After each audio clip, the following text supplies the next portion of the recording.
Hi, Tooltime. This is in response to your no getting through to some people video. Just some thoughts.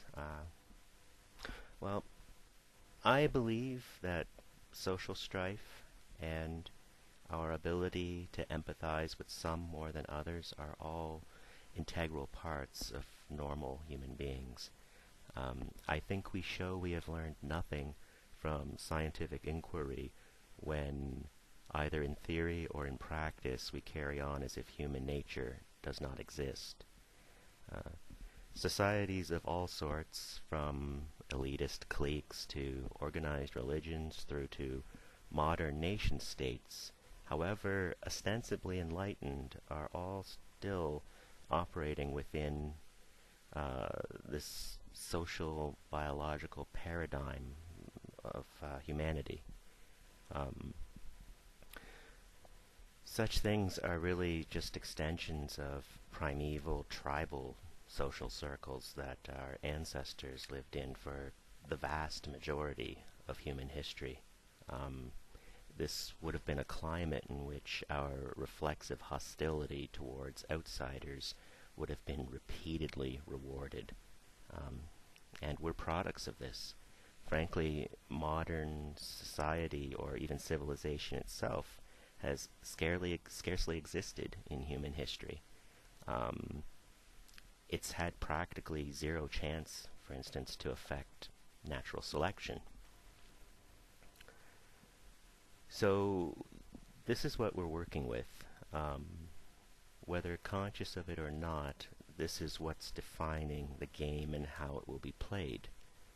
Um, I wouldn't despair for people like the stubborn Mormon lady you alluded to, who was put into that loving, healthy, gay-parented household and still left expressing her commitment to her basically institutionalized backwardness.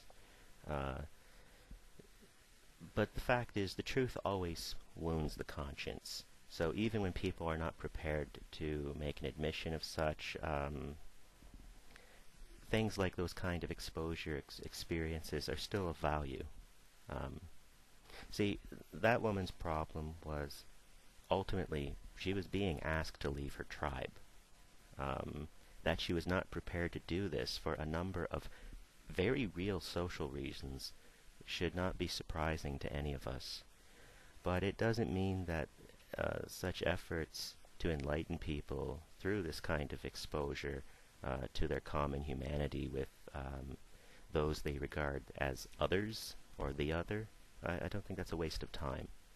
Um, if it points to anything, it means perhaps that we need more enlightened, authentically cosmopolitan people taking to the streets and airwaves. We must not shy away from an ideological confrontation with lies and folk science.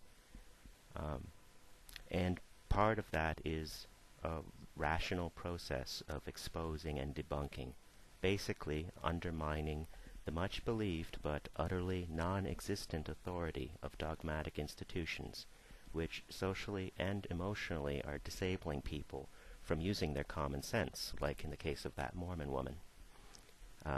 Long story short, institutionalized nonsense needs to be discredited.